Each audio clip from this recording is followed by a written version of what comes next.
Wel, bore da pawb. Hugh Davies ydw i o e-sgol yma unwaith eto ar gyfer ein ail gwasanaeth ni ynglyn â diwrnod y llyfr. Ar ôl i ni fod yn dathlu'r diwrnod mawr wythnos diwetha wrth gwrs, mi fyddwn ni mewn munud yn mynd drwy ambell lun ohonoch chi, y plant ysgol yn darllen yn eich ffordd eich hun. Ond cyn i ni wneud hynny, mae'n bleser gen i ddweud bod gen i gwmni unwaith eto bore yma. Mali, ydych chi yna? Bore da, Hugh. Bore da, pawb. Bore da, Mali. Diolch yn fawr iawn am ymuno efo ni unwaith eto bore yma. Fel dwi'n dweud, da ni wedi derbyn ambell un o gymeriadau gwahanol o lyfrau gan ysgolion ar draws y wlad. Felly, o'n i'n meddwl bore yma be fyswn ni'n wneud, Mali, ydy chwarae gêm bach. Gêm o'r enw Ffeindio'r Cymeriad. Felly dwi'n mynd i herio chi i edrych am y gwahanol gymeriadau yma yn debyg mewn ffordd i Wes Wally, mae'n siŵr, oce? A geith yr dysgwyr yn ysgolion chwarae efo ni wedyn. Felly, da ni'n mynd i symud ymlaen, os gwelwch yn dda, at yr ysgol gynta, sef Ysgol Bont Newydd. Reit te, gadewch chi ni weld y llun yr nhw fewn ato ni. A dyma ni plant yn cymryd rhan yn ystod gwasanaeth wythnos diwetha, ond hefyd ni'n gweld bod nhw wedi gwisgo fyny fel gwahanol gymeriadau. Ond ydyn ni'n gallu ffeindio Mario a Luigi yn y llun ar y dde yn rhywle? Reit. Dwi'n gweld 2 foustache arbennig yng nghanol y llun yna. Un mewn crys tŷ coch ac un mewn crys tŷ gwyrdd. Ie, dyna nhw yn de. O hwnna'n un eitha hawdd i ddechrau fo falle. Fydden nhw'n mynd yn anoddach wrth i ni symud ymlaen, Mali, oce? Ond dyna nhw, Mario a Luigi yn Ysgol Bont Newydd. Diolch fawr iawn i chi am yr eich llun ato ni. Nw'n ni symud ymlaen rwan, te. I Ysgol Pant Pastynog, ysgol cyfarwydd, Mali. Dwi'n nabod Ysgol Pant Pastynog yn eitha da. Ydych chi. Ond nw'n ni symud ymlaen te i weld y cymeriadau yn Ysgol Pant Pastynog. Ac i ddweud y gwir, o'n i'n meddwl, tybed pwy di Roswm y robot i ddechrau. Falle na i holi hynny wrthoch chi wedyn, Mali. Ond, da ni'n mynd i chwilio am brif gymeriad dyddiadur dripsyn ni y Diary of a Wimpy Kid. Greg ydi enw fo yn y llyfr Saesneg, ond ydych chi'n gallu gweld o'r rwle yma? Wel, dwi yn gallu weld o, a na i ddeitha ti Hugh, roedd na 3 Greg Heffli yn y dosbarth yma. Oedd na? Plant yn osbarth i ydi hein, a fi oedd y trydydd Greg Heffli. Pan nes i'r ysgol wythnos dwytha, dyna be nes i wisgo. Wel, mae yna 2 ohonyn nhw'n y llun, tybed lle mae nhw? Oes, wel mae yna un mewn crys tŷ gwyn a gwyneb Greg Heffli, a mae yna un drws nesa mewn crys tŷ coch a backpack ar ei gefn o. Ie, dyna nhw fanna'n de. Y top ar y chwith yn fanna'n de. Un wedi tynnu llun o Greg Heffli er mwyn rhoi dros i wyneb clyfar iawn. Ond pwy di Roswm y robot, falle? Wel, falle bod chi wedi gweld ffilm The Wild Robot sydd wedi ennill dipyn o glod yn ddiweddar yma. Wedi ennill Oscar dwi'n mynd am a mae yna lyfr da iawn, The Wild Robot. Felly mae Iaco hwnna wedi gwisgo fel The Wild Robot. Ie, mae o'n dipyn o ymdrech, di mynd fewn i'r wisg yna yndo, felly da iawn iddo fo. Ond nhw'n ni symud ymlaen te i Ysgol Southdown. Y tro yma, da ni'n chwilio am gath sy'n darllen. Da ni'n gweld y plant yma yn ei gwisgo'r ysgol yn darllen wrth i desgiau, ond yn rhywle, yn fach iawn iawn, mae yna gath yn darllen. Dwi'n gweld yn y top ar y chwith. Ie, dyna fo. Ydy'r cylch coch yn mynd i ymddangos dyna ni. A dwi'n meddwl, mae athro neu athrawes oedd wedi llwyddo i roi rhyw fath o effaith dros i gwyneb nhw i edrych fel cath yn darllen oedd, ond dwi'n siŵr iawn, swn ni'n hoffi holi wrth yr athro'n hun rhywbryd, ond nhw'n ni symud ymlaen wedyn at Ysgol Rhyw Bechan, a mae'r un yma yn neud i fi chwerthin, achos da ni'n edrych am yr wmpa-lwmpa mwyaf hamddenol erioed, dwi'n meddwl. Reit, dewch ni weld. Dwi'n gweld rhywun yn chilio allan go iawn yma hyn. Dyna ni, efo gwallt gwyrdd. Y gwell gwyrdd ydy y peth sy'n rhoi o'i ffwrdd, mae'n siŵr yn di, ond ie, mae ddwylo fo ar gefn i ben o fan ar wmpa yn dydy. Ie, yn edrych fel sôn ymlacio go right. Felly, diolch yn fawr iawn i ysgol Rhyw Bechan, wni symud ymlaen i'r un nesaf. A tro yma, dyn ni'n mynd i Aberystwyth i Ysgol Gymunedol Pasgrug. Blwyddyn 4, dwi'n meddwl, yn Ysgol Pasgrug. A dyn ni'n edrych am Spider-Man yn y llun yma. Spider-Man. O, dewch i ni weld. Spider-Man. O, dwi'n gweld o yn yr ail res, swn i'n deud tu ôl i Stitch. Ie, mae o rhwng Stitch a Lionel Messi fanna, dwi'n meddwl. Dyna le da i fod. Ond ie, dyna fo Spider-Man. Diolch yn fawr iawn i Ysgol Pasgrug yn Aberystwyth am y llun yma. Yn dydyn. Ond nhw'n ni symud ymlaen, un arall sydd ar ôl, a llun bach ydy bach o wahanol tro yma gan St Bride's Major. A tro yma, yn lle edrych am gymeriad, dwi eisiau chi drio gweld pa glwb pêl-droed sy'n cael ei gynrychioli gan un o'r plant yma sy'n darllen ar y sgrin. Wel, dewch i ni weld. Dwi ddim yn gwybod andros o lot am bêl-droed, ond dwi'n gweld Crys Coch. Felly mae o'n Grys Cymru, mae'n Grys Lerpwl, neu yn Grys... tybed na rwle yn ymyl fi ydi o hew. Ydi o'n clwb pêl-droed Wrecsam? Yna fo, a dyna di'r logo na ar y top ar y dde. Dwi wedi cael gwared o Wrecsam ar y gwaelod mwyn peidio wneud o'n rhy amlwg. Ond ie, mae'r fachgen yma'n gefnogwr clwb pêl-droed Wrecsam yn sicr. Diolch yn fawr iawn i chi hefyd, St Bride's Major am y lluniau ac i bob ysgol arall am yr un o fewn ato ni. Ond rwan, Mali, dwi'n mynd i drosglwyddo ato chi mwyn rhoi ambell ffaith difyr i ni ynglyn â darllen os gwelwch yn dda. Wel, Hyw, mae gen i chydig bach o wybodaeth yma'n hyn am ddarllen, a pam bod darllen yn beth mor dda i ni wneud. Felly, falle bod yna blant yn fanna sy'n meddwl, dwi ddim wir yn hoffi darllen, mae o'n anodd, ond mae o'n werth dal ati, a dyma dipyn bach o resymau pam bod o werth dal ati efo darllen, a pam bod darllen mor dda. Felly, mae gen i chydig bach o lyniau fan hyn, Hyw. Tybed wyt ti'n gallu dyfalu drwy'r lluniau. O, rhaid fi si on the spot, wan, te. Chdi si on the spot, rwan. Iawn. Wan, ta, be ti'n meddwl sy'n digwydd i'r ferch fach ma? Be sy'n o'i chwmpas i? Mae'n darllen, a mae yna ambell lun o'i chwmpas i. Ydy hi'n meddwl am beth sy'n mynd mlaen yn y stori o bosib? Dyna'n union mae hi'n neud. Mae hi'n meddwl am beth sy'n mynd mlaen yn y storiau wrth ddarllen, a mae hi'n defnyddio ei dychymyg. A mwy am byd da ni'n darllen, gorau'n byd mae'n dychymyg ni yn dod. Felly, mae darllen yn eich helpu chi ddod yn ddychmygus ac yn greadigol. Da iawn, Hyw. Ti'n barod am y nesaf? Wel, mae rai fi fod yn does. Reit te. Rhyw fath o allwedd, y gair word, neu gair yn Gymraeg wrth gwrs, felly ydy rhywbeth i wneud efo dysgu geiriau newydd? Yn union, da iawn, Hyw.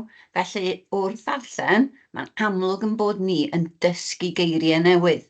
Felly, wrth gwrs, da ni'n dysgu rhai geiriau o'n rhieni, a da ni'n dysgu geiriau oddi wrth yn athrawon, ond mae llawer iawn o'r geiriau newydd da ni'n ddysgu yn dod o ddarllen. Felly, mwy am byd da ni'n darllen, mwy am byd o eiriau newydd da ni'n ddysgu. Da iawn, ti'n barod am y nesaf? Yndw, barod i fynd. Wan te. Mae rhywun yn neud rhywbeth o marfer corff yn fan hyn. Mae'n edrych fel ymenydd yn trio cadw'n heini. Ti'n iawn, Hyw, o'n i'n meddwl na candy floss oedd ei ddechrau, ond nid candy floss, ti'n iawn, ymenydd ydi o. Felly, fyddi di feddwl am, da ni angen gwneud ymarfer corff i gadw'n corff ni'n iach, ond da ni hefyd angen gwneud pethau i gadw'n meddwl ni'n iach. Felly, allwch chi ddychmygu bod darllen fel ymarfer corff i'ch menydd chi. Felly, mwy am byd ych chi'n neud o, gorau'n byd ych chi'n dod, a mwy a ffit a clyfar fydd eich ymenydd chi'n bod. Da? Na fo, ie, bydd rhaid fi gofio beth i ddarllen wan ar ôl y cyfarfod yma. Reit, be di'r un nesaf doch? Reit, mae yna hogan fach yn darllen, a mae banner Cymru ar un ochr a'r gair English ar yr ochr arall. Felly rhywbeth i wneud efo bod darllen mewn mwy nag un iaith yn wneud lles i rywun? Yn union, Hyw. Da ni'n lwcus iawn, mae yna blant clyfar iawn iawn yng Nghymru sy'n gallu siarad 2 iaith. Da ni'n gymryd o'n ganiataol, ond mae'r ffaith bod chi'n gallu siarad 2 iaith yn beth anhygoel i wneud. A mae'r ffaith bod chi'n gallu siarad, darllen mewn 2 iaith hefyd yn beth anhygoel i wneud. Felly mae o hefyd yn ymarfer corff ychwanegol i'r ymennydd i allu wneud hynny mewn 2 iaith. Felly, da iawn, Hew. Diolch yn fawr. Beth yw'r un nesaf ta beth? Rhywbeth ynglyn â stress levels. Ond mae hwn yn pwyntio at y gwyrdd yn hytrach na'r coch, felly rhywbeth i wneud efo bod darllen yn helpu lefelau straen? Yn union, Hew. Mae ymchwil yn dangos bod pan ydych chi'n colli chi'n mewn llyfr, bod lefelau straen a stres rhywun yn mynd reit i lawr, a mae o'n ffordd wych felly o ymlacio. Felly da iawn ti, dyna'n union ydi o. Diolch yn fawr. Be sy'n dod nesaf? Right. Mae hwn yn un anoddach. Rhywbeth i wneud efo bod nhw'n siarad efo'i gilydd, felly falle bod darllen yn helpu ni i siarad efo bobl eraill yn well, neu rhywbeth fel ni? Di ar y trywydd iawn, Hew, mae hwn dipyn bach yn fwy anodd, ond y syniad efo hwn ydy bod darllen yn helpu ni i ddall pobl eraill yn well. Felly mae o'n helpu yn sgiliau empathi ni. A empathi ni ydy'n gallu ni i deimlo be mae person arall yn deimlo neu rhoi eich hun yn sgidiau rhywun arall. Felly, i fod yn berson da, mae'n bwysig bod ni'n gallu dall safbwyntiau pobl eraill. Mae'n gwneud ni'n berson gwell. Felly mae darllen yn helpu ni wybod sut mae pobl eraill yn teimlo. Dyna'r syniad. Na fo, dwi'n deall. Diolch yn fawr iawn am egluro. Sa lun arall? Oes. Right, okay. Wel, mae'r dyn yma'n edrych fel sefo yn canolbwyntio. Mae'r lluniau bach o'i gwmpas o yn deud bod y ffôn i ffwrdd a bod y negeseuon text i ffwrdd falle, felly rhywbeth i wneud efo bod darllen yn helpu ni ganolbwyntio, falle Mali. Ar ei ben, da iawn ti, Hew. Dyna'n union ydi o. Pan da ni'n darllen, mae o'n helpu'n canolbwyntio ni ac yn helpu yn ffocws ni.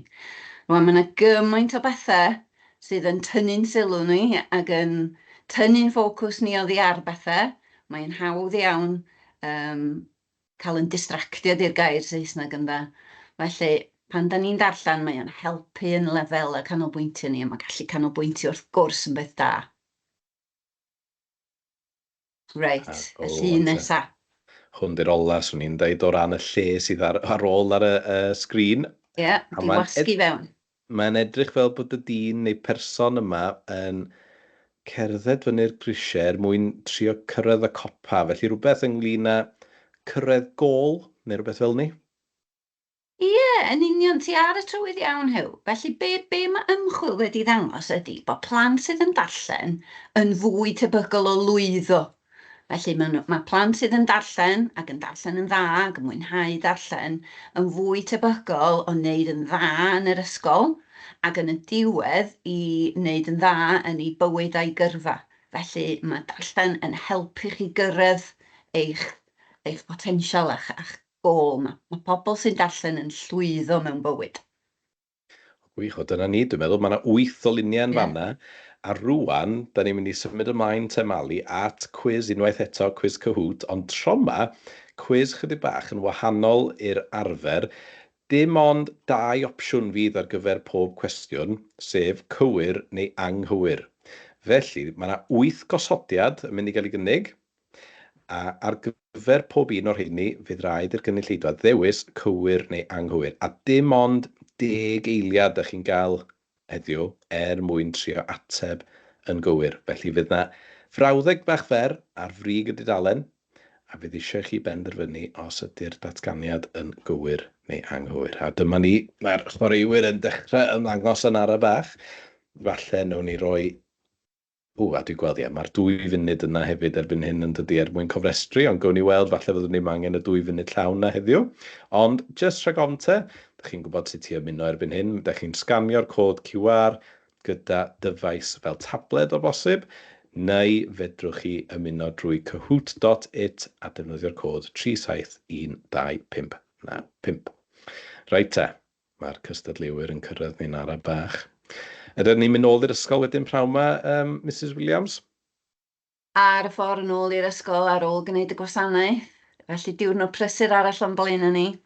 Ydych chi eisiau rhoi syniad i'r plant sy'n gwylio yn ysgol Pant Pastynog ar hyn o bryd beth sy'n digwydd pnawn yma, neu ydych chi eisiau cadw fo'n surprise? Wel, ie, gadw fo'n surprise, dwi'n meddwl. Mae gen i nhw ers gerdd yn dod i fyny, dwi'n gwybod hynny.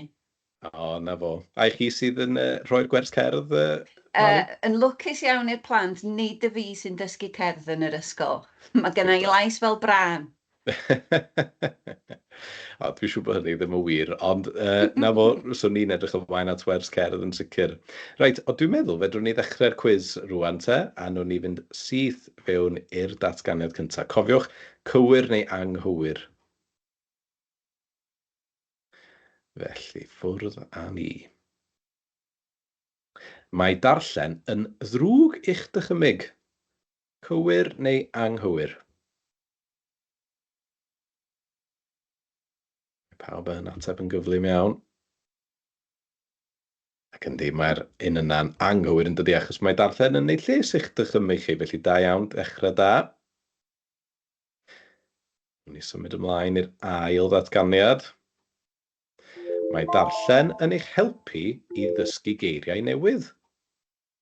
Cywir neu anghywir? Mae darllen yn eich helpu i ddysgu geiriau newydd.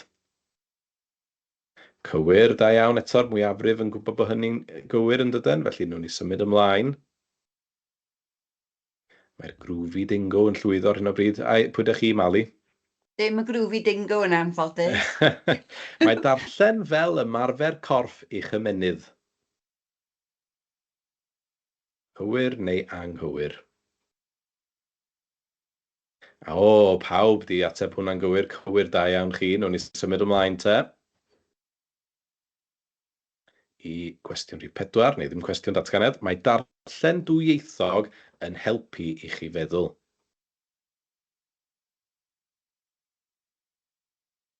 Cywir neu anghywir? Ydy wir, mae darllen dwyieithog yn helpu chi feddwl. Cywir oedd yr ateb cywir da iawn chi. Nhw'n ni symud ymlaen. Y grwfi dingo sy'n dal ar y brig. Be ydy ffug enw ti, Mali? Prawd zebra dwi. Prawd zebra. O, dim golwg ar hyn o bryd. Ond falle neith o newid. Rhif 5 te, mae darllen yn gwneud hi'n anodd i ganolbwyntio. Ydy darllen yn gwneud hi'n anodd i ganolbwyntio? Dwi'n ei mam hynny. Anghywir ydy'r ateb cywir. Da iawn, doeddwn ni'n angen y 10 eiliad tronawd pawb mor gyflym. Doeddwn ni symud ymlaen te. O, y smooth goat sydd ar y brig erbyn hyn.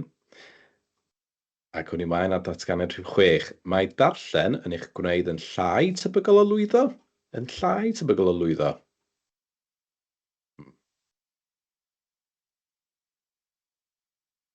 Cywir neu anghywir? Anghywir, ie. Mae o'n gwneud chi'n fwy tebygol o lwyddo, ond ydy. Da iawn, pawb yn darllen yn ofalus. Gwych, smooth goat dal ar y brig. Dau ddatganiad ar ôl. Mae darllen yn eich helpu i ddeall eraill. Ydy hynny'n gywir neu'n anghywir? Ie, mae'n gywir yn dydy. Mae darllen yn ein helpu ni i ddeall eraill ac yn datblygu empathy, felly nhw'n ni symud ymlaen. A dim ond un datganiad sydd ar ôl wedi'r un yma. Sef, gall darllen leihau straen. Ydy darllen yn medru lleihau straen i rywun? O, mae'r llun yna'n awgrymu bod o efo'r canhwyllau a'r te yn dydy. Ydy wir, mae darllen yn medru lleihau straen. Cywir, felly gadewch chi ni weld pwy oedd ar y brig. Yn drydydd, y rockstar goose. Yn ail, y smooth goat. Ac ar y brig, mae y grwfi dingo, felly llongyfarchiadau i'r pobl yni, ac yn bedwerydd Rocky Gazelle ac yn bumed mae'r social lemur, llongyfarchiadau i bawb. Ond dyna ni am y tro, na i atgoffa pawb yn gyflym iawn falle ynglyn â'n sesiynau nesaf ni ar y gweill. Mae gennym ni'r cwiz amser air sy'n digwydd un ohonyn nhw ar ôl yn y Gymraeg. prawn dydd Gwener nesa, ddim y fori, ond dydd Gwener nesa, am chwarter wedi un efo'r Llyfrgell Genedlaethol, a'r etholiad falle o ddiddordeb i athrawon hefyd. Ond am y tro, cwbl sy'n gen i wneud ydy deud diolch yn fawr iawn i'ch anfynychu, a diolch arbennig unwaith eto i Mali am yn cynorthwyo ni gyda'r gwasanaeth bore yma. Felly, hwyl am y tro. Diolch pawb. Hwyl fawr. Tara.